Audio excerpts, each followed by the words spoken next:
So today we are with three wonderful panelists. I'd like to introduce them.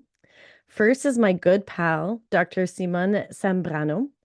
Simon is the director and owner of Iguana Outdoor Education and brings a pretty rare combination experience to this conversation. So he has spent over 25 years as general surgeon. That's correct, general surgeon and leadership consultant, which gives him a really unique lens on crisis management and decision making under pressure. We all have a passion when it comes to summer camp and what that brings. Well, for Simon, his work has impacted over 50,000 participants across 4 continents, and it's been particularly through technology detox and social emotional learning programs. Simon is also an ICF board member and a lead trainer with ICDC, the International Camping Congress's director's course, which Simon and I were both students of at one point. And he's deeply committed to mentoring leaders and strengthening the global camping industry. I am so grateful to have my pal here leading us in this discussion today. With them, we have Carolina. Carolina is joining the panel. She is the co-owner and director of an English summer camp, and where she oversees 4 major properties serving more than 21,000 students every year. She's a foundational figure in Spain, and we know that from the International Camping Congress in Spain. We saw her speak very often, and is one of the key founders of the National Association in Spain. Carolina brings deep expertise in language immersion, large-scale operations, and international education standards. She also serves as a Congress liaison on the ICF board, helping to connect and strengthen our global community. Now, rounding our panel off is Tony Tam. And Tony is the CEO in Innotric in Singapore and a respected leader across the Asia-Pacific outdoor education and sports sector. He's led Innotric through the global pandemic with a strong focus on organizational stability and staff well-being, which makes his perspective on leadership under pressure especially relevant. We're very, very grateful to have Tony on the panel today. I'd love to invite my good pal, Simon, we're going to chat a little bit about what we're doing today. So with our 3 panels, we're going to look at a risk, and we're going to get to play a little bingo game while we do that. So risk assessment. We're going to also look at how to thrive in difficult environments. And I think a lot of us have gotten that taste during COVID, but we're going to delve deeper in different dynamics of difficulties that we're encountering across the world. Wonderful discussion panel. And we have a little special announcement for you at the end of this show. Hello, everyone. I'm ready to start, Gabs. Welcome, Simon. Fantastic. So two very short stories about why we do this and how we prepare for crazy things, arising problems. And about 15 years ago, I had someone come to Venezuela, a South African, and she was coming from Camp Friendship in Virginia, in the United States. And she asked me, like, what is the first thing you do when you bring a kid into the pool? And we say, well, we ask them to shower and get into the pool. And she says, like, well, you don't do a swim check, or you don't do this and that? And I say, no, why? And she says, well, how do you know they know how to swim? Oh, we ask their parents. Yeah, but don't you think the parents maybe are not sure if they know how to swim? Do you trust all the kids that come here? How are you sure that they know how to swim? And then I realized we were missing a lot of preparation for our programs. That's one thing. The other thing is, in our risk assessment matrix, about 3 or 4 months ago, I was in China in an ICDC, and people is looking at the matrix and they say kidnapping. Why do you have kidnapping in your risk assessment matrix? And I say, well, because it can happen. It had happened to us. And they're like, for real? And I say, yeah. And it's interesting how we deal with different problems from all around the world. And for example, we don't have any snow in Venezuela, so we don't need to be ready for snow yet. And I hope we don't have to be in the future either. But these are the kind of things we need to know, and we need to understand how to be ready, how to be prepared. And this is a little bit of what we're going to be doing next. We're going to play bingo. So if we can have the next slide, I would like to ask you which are the risks that we can have in a pool. So you can write in the chat. And let's see, drowning says when over here. What are the other risks we can have in a pool? And for real, I didn't know this about 15, 16 years ago. And I didn't slip and fall. Very good. Thank you very much. Eye skin infections, fantastic. Sunburn.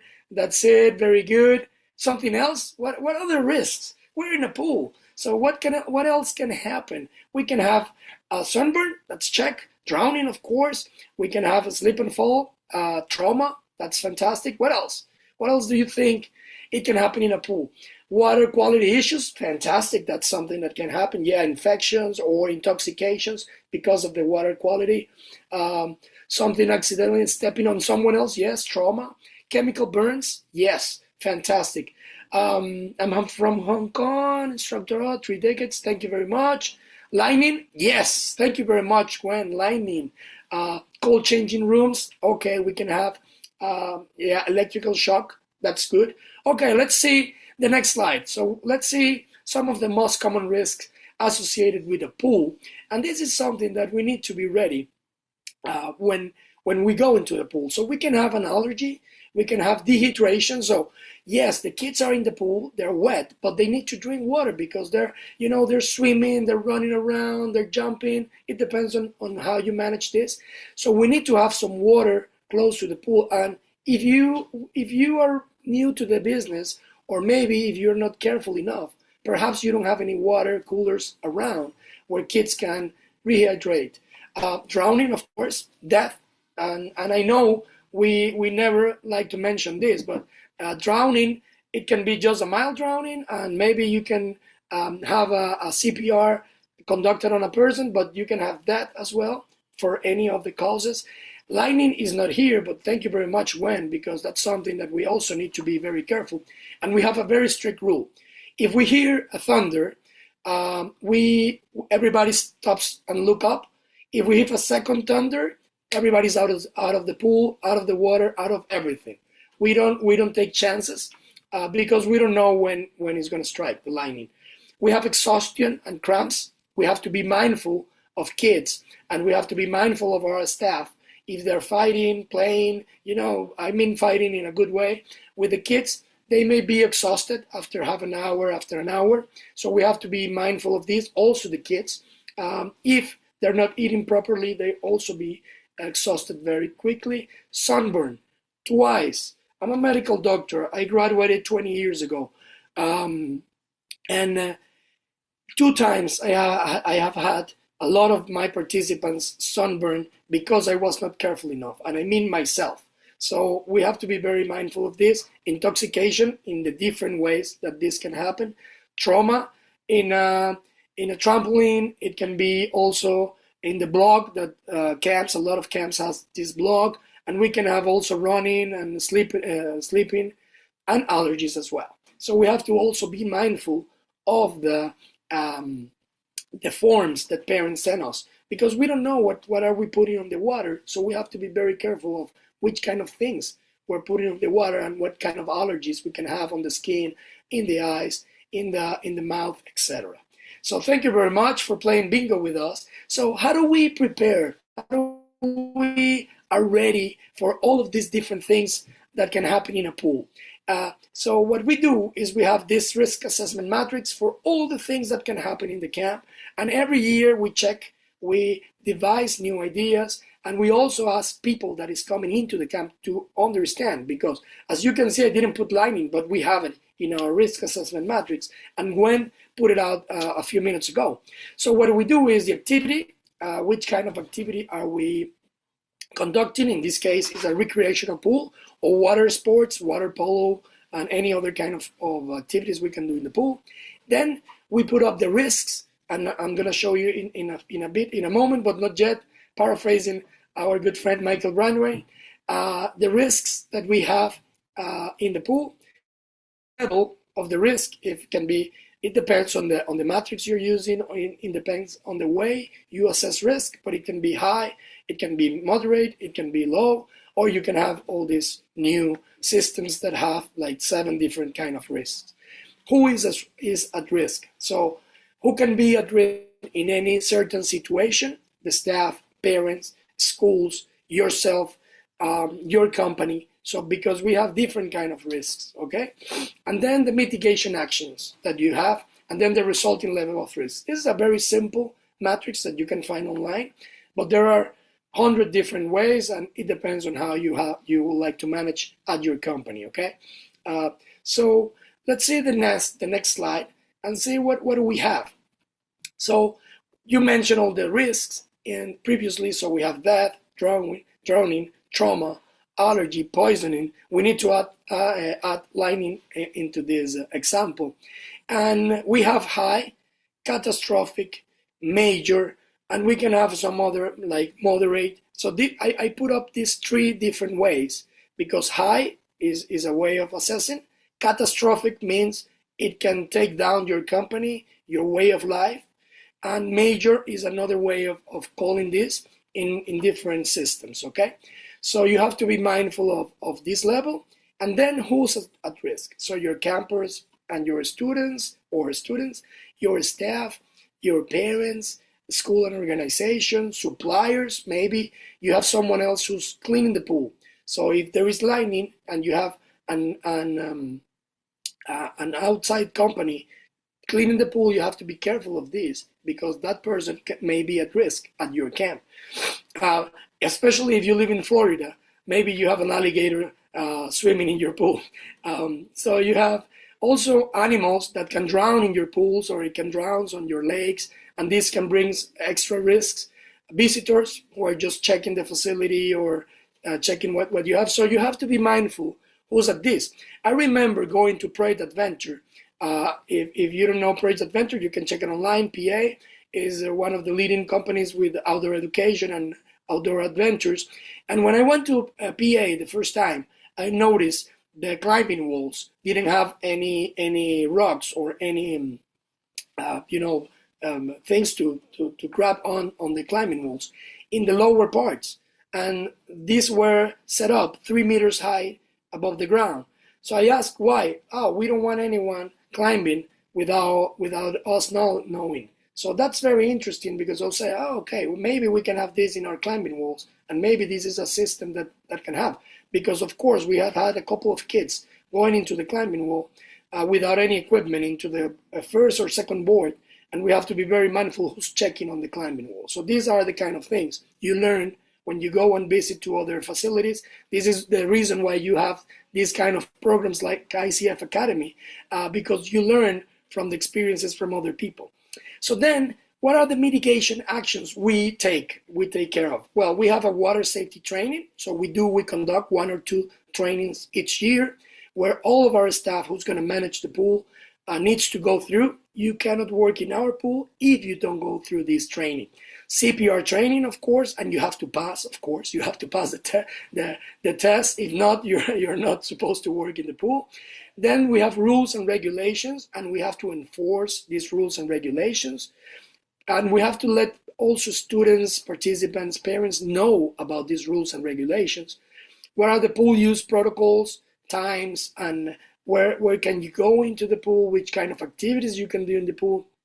We also do a presentation for all participants when they come for the first time to the pool, and we have the swim check. We also review the registration forms, and we ask the staff to check the registration forms, to check how many kids we know that they know how to swim, how many they say they don't, if they have allergies, if they have experience going into the pool, and also our staff. We check our staff who's really good at swimming, who's not. So we check also the forms before they come into the camp. We locate water dispensers in the proximity. So we also have this, water coolers and etc. So they can access to water very, very quick, because sometimes kids, they don't want to leave the pool because they're having fun. They're thirsty, but they don't want to leave. So maybe they get dehydrated because they are having so much fun. So if they have the water cooler very close, very quick, they just grab a drink. And sometimes we just ask them, okay, everybody stop. everybody gets something to drink. Okay, keep having fun. And then short stints in the pool, in the lake, in the water, max 60 minutes. So we don't have anyone, getting cramps and getting very exhausted. And for example, we have sunscreen breaks.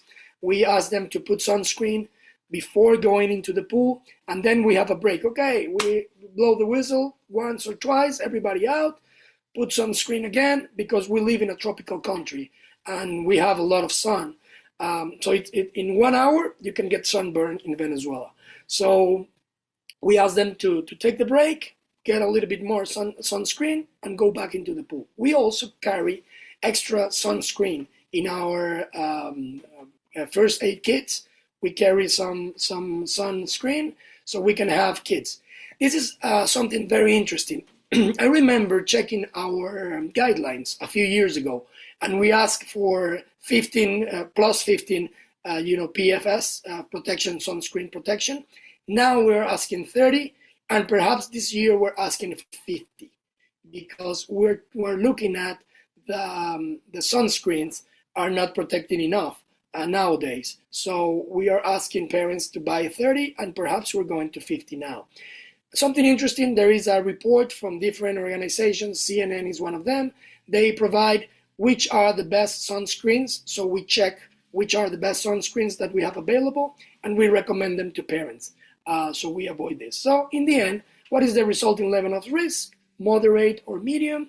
That's pretty much it. What we have, it's still, so sometimes it's not that high, but still moderate, and perhaps sometimes we could never lower to low, which it will be our preferred way, but some activities still have some risk on it. So we can go to the next slide. Thank you very much. So what do we have, and how we get ready for these kind of situations? Every day I wake up, I think, okay, this is a different world. This is a difficult world. It is different from yesterday. So we have what is called the VUCA model. Volatility, things change, things are different. We can have one weather, and then we can have another weather. Then uncertainty. Uncertainty are things that arise. Perhaps the kid says that he knows how to swim or he knows how to ride a horse, but we're not sure. So how do we make sure that this is? So we have to be ready to check, be prepared for the things that we are not sure about. We had COVID, and this is uncertain. A few weeks ago, we had a bombing in Venezuela, and we never expected that to happen. So we need to be mindful that uncertain things are going to happen, and how are we going to respond, and how are we going to respond fast so we don't lose our activities, our programs. And also, if we have kids on site, how are we going to respond to uncertain things that happen very quick? A few years ago, 2 years ago, last year and the year before, we had elections with kids on site. Elections, I mean national elections. So we had to change our dates for the summer sessions. We had to come early. Last year, our the road broke down. So we lost part of the road, and it was a very difficult situation. So we had to call the National Guard, and we need to ask the bus to be ready for us. So we have to be mindful of how we do this. So an example, what we do for the buses to be, when we have these arising problems, is we have our bus company in the main city in Caracas, and we go to our camp that is 5 hours away, our main campsite. So it's 5 hours. So what we do is we have other bus companies in the road that we can call upon emergency. So we have the numbers handy. So if a bus breaks down or an emergency situation arises and our bus cannot come to pick us up, that happened last year, we call this company that is closer, and we can ask them to provide a service. So we call them in advance and tell them, okay, we're at site. We have 60 kids, we have 100 kids. So we may be calling you in case of emergency. So they know we're there. It's not a contract. They just know that we are there, and then they can support us and help us in a situation. So we prepare in advance. We trust our bus company, but we also call other bus companies in the road very close to the camp. complexity. This is a little bit of the difficult things we face. We have government regulations, we have parents, we have communications, 24/7 communications. So we have a lot of parents calling like, oh, Simon, I saw the picture, but the kid is not so happy. My son doesn't look happy in the picture. So we are dealing with this complexity. Finding ways to communicate more, finding ways to prepare, to anticipate. So we have a stronger communication system. We develop ways of dealing with this complexity based on our previous experiences. So we understand volatility, we understand uncertainty, we understand complexity, and how these interconnected factors can happen, and how parents. So if we have 2 or 3 parents calling us for something, we already send a communicate or a video to the parents, so we don't have 100 parents calling. Last year we had a bus break down in the middle of the road because we had a flat tire. So it took us 2 hours to change the tire because it was a 2-story bus, very big. So we had 3 or 4 parents calling. Right away we sent out the video, we sent out pictures. The parents stopped calling. So that's a little bit of how we deal with complexity. And then ambiguity. We may have a solution in place, or we may have something, but that solution didn't fulfill the needs, or the situation, even though we thought it was good, the solution, it didn't happen that way. So we also understand. So we are not rigid. We understand that we need to change fast and we need to adapt. So we understand these kind of situations with our staff, with our parents, with our campers. So we're not rigid, even though we may have a rule in place. We are ready to change when something arises. Okay, so understanding the Booker model and the Booker world, and you have some examples here, it makes you be ready for every situation. Can we see the next slide? Sorry, I know I'm almost done, Gabs. I still have You're doing great. You've got no pressure, but you've got 2 minutes. Okay. So what is the difference between having a plan and being prepared? The plan assumes that everything is going to go according to plan, that everything is going to be great. And that's not what we think about things. We plan for A, we have our plan A. We love that everything goes smoothly, but usually it doesn't go that way. So what we do is we are prepared. We prepare our staff, our company, our resources for any situation. So we never think that everything is going to go fantastic. We will love that happen, and we're actually surprised when that happens.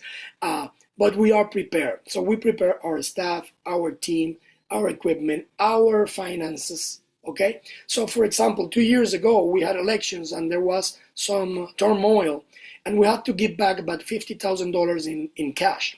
So we had that cash stage on a different bank account, and we were able to give it back because parents were afraid to send the kids because of the political situation. They were afraid of sending the kids to camp. They were afraid of any situation arising. And only one family, just one out of, 1,000 families, left the money with us because they already had the experience from COVID. So they didn't, something like what happened with COVID, happening for them again, that they have to leave the money with us for a year and a half. So we tell them, no worries, we have your money, we're gonna send it back. So now we plan financially for the summer. We don't invest all the money right away. We wait up, we plan, we talk to the bank, and we ask them, like, can we have a fund, a setup fund, in case we have to give some money back? So this is being prepared instead of planning for everything to go smoothly. So be ready, be mindful, and be ready for all the scenarios that you can have. So set up the plan and be prepared. Can we have the next slide, please? So what worked for us? Well, what we have is we're part of associations. We're part of 3 associations, the International Camping Fellowship, where we get all of this information. We're part of the Venezuelan Camp Association that can help us in a local level, in a national level. And we're also part of the international network for emotional education that also help us with our programs and what happens when difficult situations arises. So when we have these kind of problems, we ask different organizations how to be ready. We're also talk to parents. We have parents who can assess us, parents who also support us, telling us what they think about our decisions, about the way we do plans, how are we communicating. And we have parents who are very close to us and new parents. So how do you feel about this management? How do you feel about this? And we ask them, and we don't care about the answer in regards to, we don't mind if they are very strict with us or they're very strong with us. This is what we want. We want to be ready. So we want them to let us know for real how do they feel. So we have this network. We also kind of different kind of programs. So in case we cannot do something because of rain or because the road got blocked, we have different kind of programs to be ready to jump in. So plan A, B, C, D, J, seed plan. So we have all the kind of plans, okay? Developing a volunteer program so people can help us when we have a situation that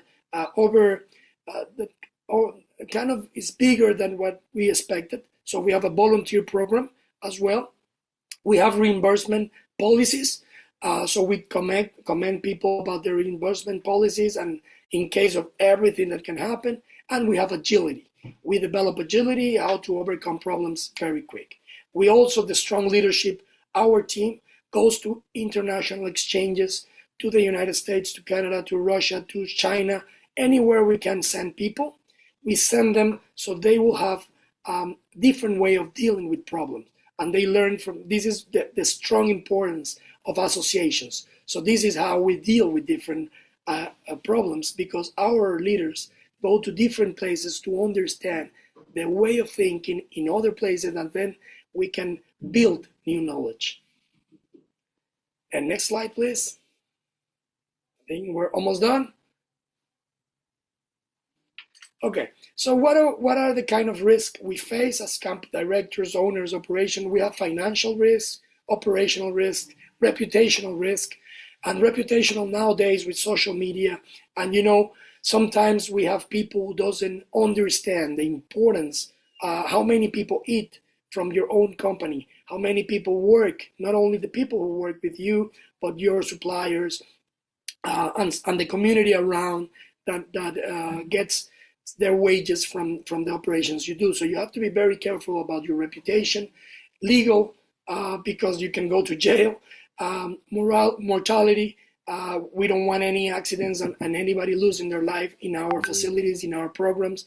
Also compliance with the government, and Tony is going to talk us about a little bit about this, also Carolina, because compliance is something that nowadays is more important. Thank you very much. So this is a little bit of the problems we face, a lot of exchanging rates, money exchanging hands. So we do a lot of interesting ways of dealing with this. We exchange services with companies. We ask people to change the way they pay us. We also do cryptocurrency. We ask people to be very, very creative of the way how we charge for the programs. And we exchange a lot with our clients so we can manage this. So to help us cope and protect our purchasing powers, we push forward income in stronger currencies, more dollars, we go, or euros, we give discounts to companies, to parents, to schools. We set up bank accounts so we can help manage the exchange rate, which is something that provides a lot of problems for us. And also we ask people if they have a new and a creative way of paying us. Maybe paying with our meat supplier can pay us in a different way, so you can pay us with meat. Or we ask parents, do you have a business? Maybe we can exchange services, and that way we can deal with this. Do we have another slide over there?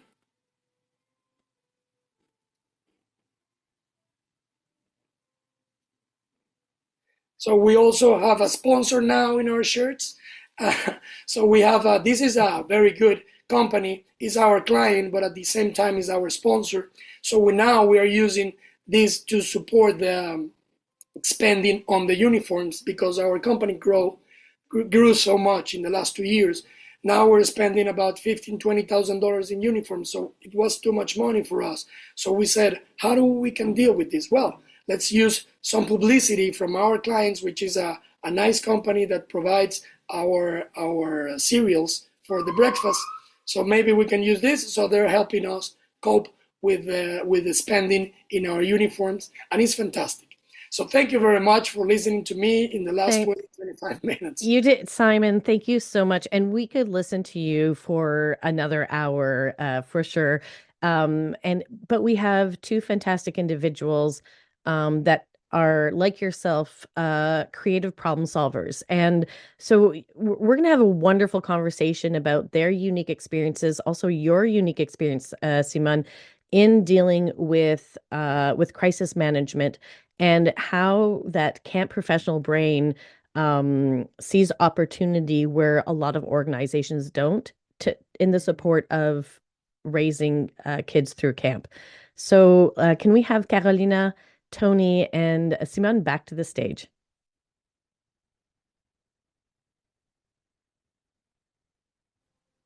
Hola, Caro. Hola, Tony. How are you doing? Where is Tony? You're still in mute. There you go. Tony, you had a couple of slides, right? And you wanted to share with us. Yes. Fantastic. So come forward and let us know a little bit of what you're facing in Southeast Asia.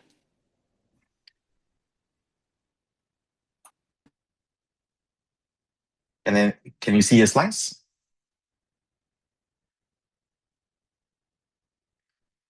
Yeah. We can see Yeah. your Okay. slides. Yeah. So basically, for most of the problems that in Southeast Asia we face, or typically in Singapore, I realize I respond to a very basic model, which is just to respond, to stabilize, and to rebuild. And I think this is something that's useful for most people. Yeah. So it's a very simple framework. So when we respond, I think we want to act fast and with a purpose. So for COVID, one of the key thing for myself I experienced was whether you want to do the right thing or you want to do things right. So it's very different. You talk about doing things right, you're following processes. So when COVID hit your business, you probably be letting go of staff, cutting down costs, and trying to manage and save the business. The other way of doing the right thing is to try to save jobs, which is a very hard thing for businesses. And that's where the pressure builds, because if you try to save jobs, the pressure is on you as the business owner. And for myself, during COVID, actually, I took this approach, is to save jobs. So I'm very thankful. I'm very blessed that during COVID, we didn't have to let go of any staff. In fact, I didn't have to, cut any pay. Everyone got paid when they were running camps. Yeah. So I'll share a little bit more on that, on what happened with that. So when we stabilize, we want to calm people down, contain the uncertainty. That's what usually happen. People are riddled with emotion, and be it from the loss of job or from an accident that has happened. So you want to calm them down, stabilize that. Once you got all that going, you'll need to focus on rebuild. To rebuild them, strengthen the system. It can be an internal process system, can be external system, and you want to restore trust along the way. So this is a photo of my company when we were in COVID mode. Naturally, all camps were cancelled. Yeah, every single job was cancelled, and it was cancelled simultaneously, one after another. So it was very demoralizing for all my staff. One of the things we did was that we actually decided to do something positive in that moment of negativity. So what we had was, in our warehouse, we actually had lots of sleeping bags and some kits. So instead of dwelling in negativity, I got my staff to go out there, give sleeping bag out to people who were stuck in Singapore. Because borders were closed, we had a lot of cases of Malaysians who were stuck in Singapore. They had nowhere to go. So we went out to do good. So by doing that, we actually changed the mindset of our staff. They have something positive to focus on and make things better. So it's important to mobilize quickly, prioritize safety and people who are vulnerable. You may want to consider choosing useful plan over perfect plans. That's what I think Simone mentioned just now. You can always have a plan, but what actually you operationalize, it could be very different. Yeah. It's good that if you can have set a timeline to assign roles clearly, in the first 15 minutes. It may not be perfect, but at least you got something going there. Yeah. So once you stabilize, you regulate the emotions from the problem solving. You need to separate command from the care. What comes out as an instruction and what you actually do to settle the emotions of the people. And you want to give clear updates. It's okay for leaders, when especially we're under pressure, not to know. I find that sometimes as leaders, we need to show people that we are humans as well. We share with them what we know, what we don't know, but at least we tell them what's the next step that we will plan to take. By doing that, we reduce confusion and we can show people that we are moving as one and with one voice and one plan. So what you see in the photo here is actually my staff going out giving sleeping bags to people who are stuck sleeping at the subways and some toiletry kits for them as well. And I'm not sure whether a lot of you know, but in Singapore, we suffered another issue after COVID was lifted. We had a case of a death on a challenge ropes course. Yeah, till today, it is still an ongoing case. The courts have already convicted the instructor, but the company that was in question is still ongoing a lawsuit. So when that happened, in Singapore, every parent was against related activity, from ropes course to abseil to zip line, anything that requires the child to don a harness and a helmet, it was literally thrown out the window. It took a lot of effort to reach out to the parents, to explain to them that, it was an unfortunate accident, but the system is in place, to make sure that such things by right should not happen. So we have to do a lot of steps, and in this action here, what we did also as an association, we came together. So in Singapore, this was a very tough thing. I had to put people together in a room where we have at least 10 to 15 years of competitive baggages. We were all competitors coming together. And I had to tell everybody that if we're going to come together and we're going to carry our baggages, we're not ever going to move forward. So we had to really build trust, ask people to let go of bygones, come together and solve this problem together. And it was very difficult to get them to come together and rebuild stakeholder trust before resuming operations. So one thing that we did, if you notice on the instructor right here, we had to tell parents that we were mounting body cameras on the instructor just to be sure that the processes were kept in place. So we told the parents that we will do this kind of monitoring for 3 months to make sure everybody is back into the momentum before we resume. Yeah, so as I was thinking it through, there are some practical steps, for all of us, what happened, what's the risk, what's the next action that you want to take, and who owns that action? Do you escalate it or does it stop with you?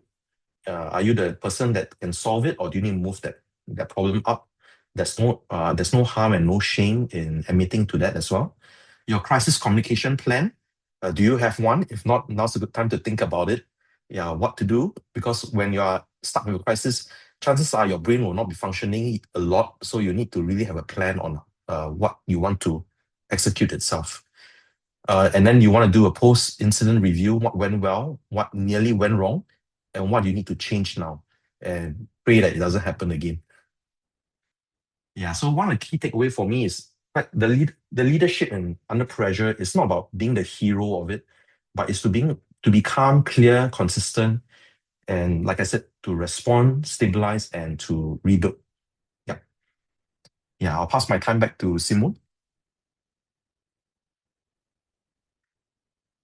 Thank you very much, Tony, for that insight. Is interesting and your perspective. I love a couple of things that you said about the providing support for your staff before acting, and also very, very important, a little bit of what you said about coming together as an industry, which is fantastic, it's paramount, and useful plans over perfect plans, because we tend to plan, we want everything to be perfect, and it doesn't matter. You need to act fast in some situations.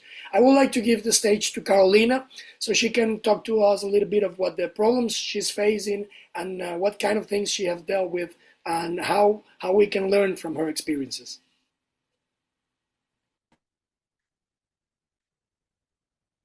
You're still in mute, Carolina.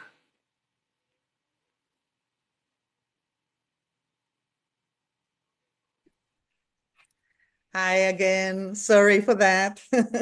Or Okay, well, both of you have said so many things that are in common, and I'm sure that everyone who is listening has identified with all the different problems and maybe the solutions we have come up with. Basically, in here in Spain, We were very lucky during COVID because thanks to all the problems that arose, something good came out, and that is the union of and the creation of the National Association. Here in Spain, we have the different autonomic regions, and each region has their own rules for working as camps and also organizing camps or other activities with children. We have things in common, obviously, but each autonomic region follows their own regulations. During COVID, we got in touch with each other to find out what permissions were given in each autonomic region. And by helping each other in this communication, we were able to work in many of the regions. And you know that, well, one of the best things is what we said is the association itself, the creation of the association, working together and receiving. Right now, the association is doing a lot for us with the new regulations that come up. For example, right now we are facing a problem, and we are working on it. Basically, is the working hours. The Spanish law says that maximum working hours is 37 and a half. This means that in many camps, you have to double or triple the amount of staff because it's impossible. And also, they are working with the government, explaining what are really working hours or what is to be disposed or to be available, or the sleeping hours where you're just gonna keep an eye on them, but you're not really working. So this is something that they're all working together to reach an agreement with the government.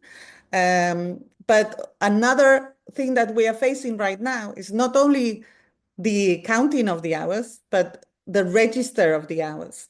This has to be done on an application or a computer, and the working hours have to be checked by us, but also the government have to be able to check in these past 4 years.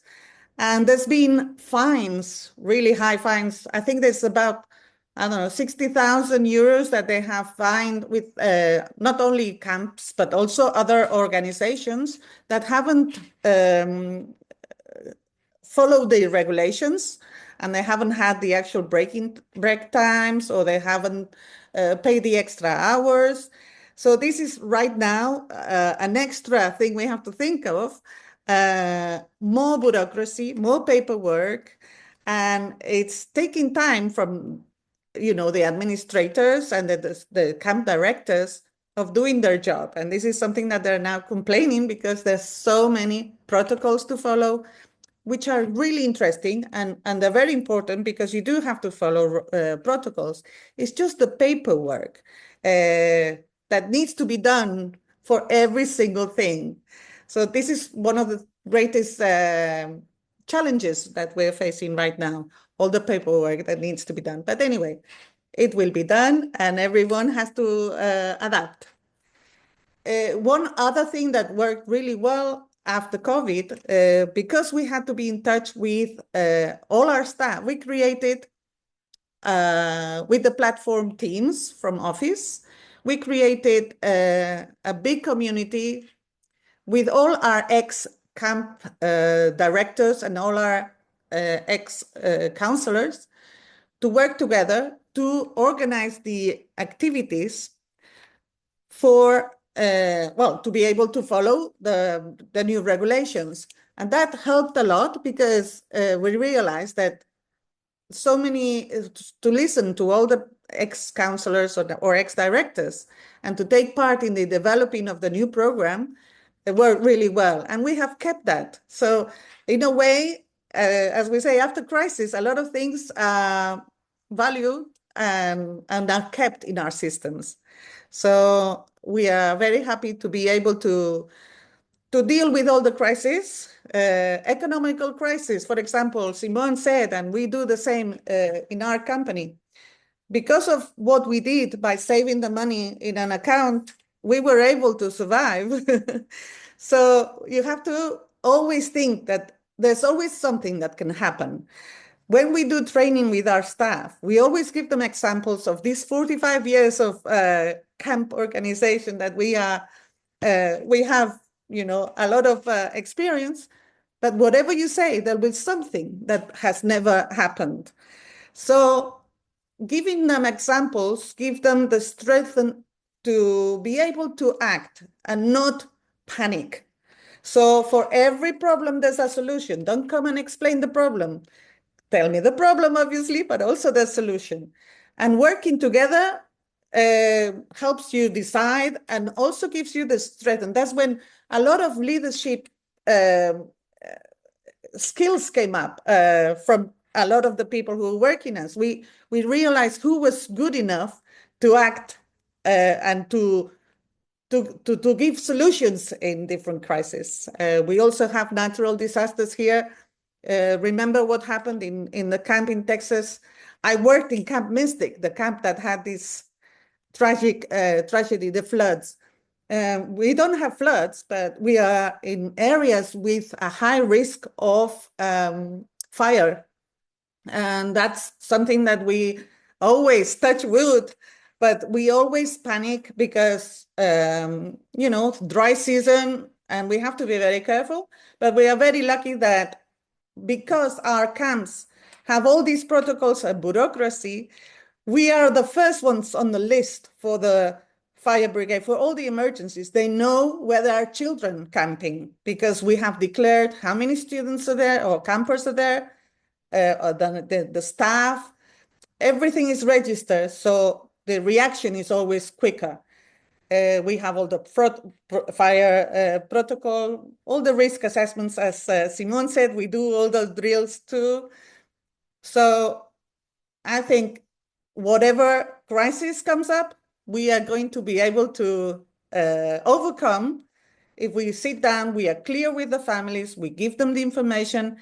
And in the end, if you treat your campers as your own kids, you're going to be following logics and you're going to be able to attend to all these crisis situations, being political, economical, or natural disasters. And so, again, it is true that experience is what gives you the strength to overcome all these crises. But if they see the new staff sees our reactions and sees that by being calm and clear, we solve the problems, I think we will be able to overcome whatever comes up. So thank you for listening. That's fantastic, Carolina. And from what Tony and Carolina said, I have something that is very important. It's difficult to go through the crisis, but after we come out of the crisis, we grew so much. But it also helped us market to the parents and tell them we are ready. We already went through this. We know what to deal with. So will you like to be with someone who knows how to deal with, or will you prefer to have someone who doesn't know what to do when this happens? Thank you very much, Carolina and Tony, for joining me in this panel. And I will go back to Gabs so we can sum up this session. Thank you so much. Thank you. Thank you, team. Wow, fantastic. The thing that stood out to me the most is the importance of building relationships with your community. And your community are, of course, your campers, the training in your staff, the connection to your families, the connection piece to your alumni or to volunteers that support your community, and then anybody else that you can get information from. The problem-solving creativity piece is something that when you're alone can feel so daunting, but when you're with other people and you ask their perspective and you gather that information, solutions are possible.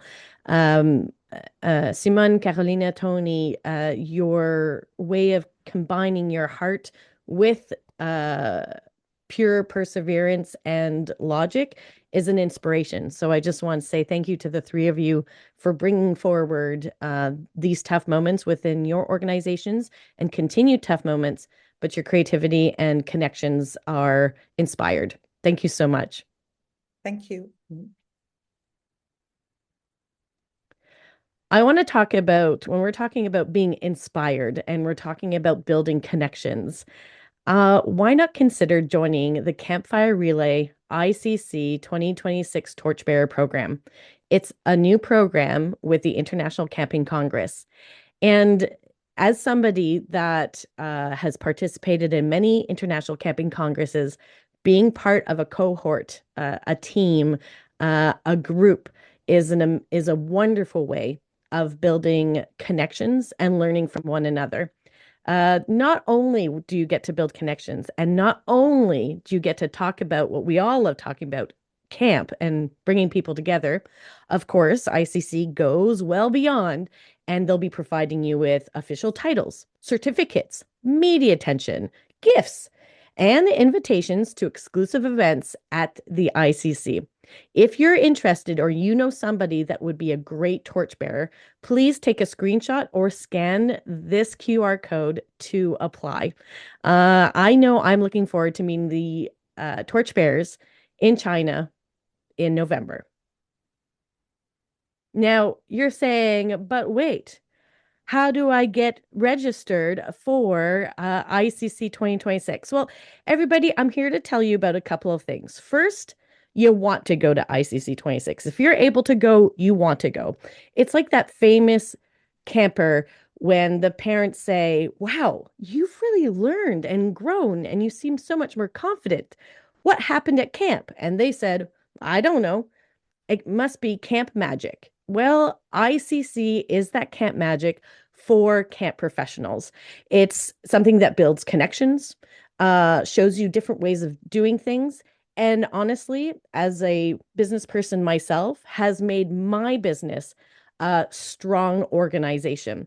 And we'd like to give deals. So you have your opportunity to register before December 10th. And there's some significant savings for not only members of ICF, but also for students. We're trying to give as much opportunity as possible for ICC. Also, if you're a novice skier or an expert, skiing is starting when we're arriving in China. So why don't you pick up your skis and your flashlight and join us in ICC this year? And as I mentioned before, Simone and myself were both students of ICDC, the International Camp Directors course. Not only were we students, but we were students together. And I learned so much from him and everybody else that was part of that training. You don't want to miss this training. It is a pre-conference training that goes for camp professionals. It creates a baseline knowledge for your organization. And we take best practices from around the world and put it into this program.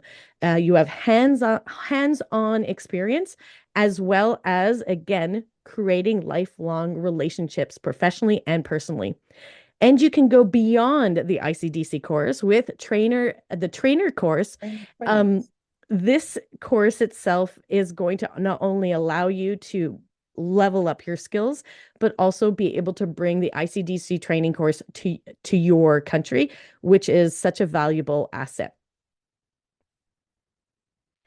Lastly, we have a Beyond the Congress event. And one thing that makes ICC 2026 extra special is that it doesn't stop at the main Congress. Before and after the core event, there are regional experiences across China designed to let you go deeper locally and professionally.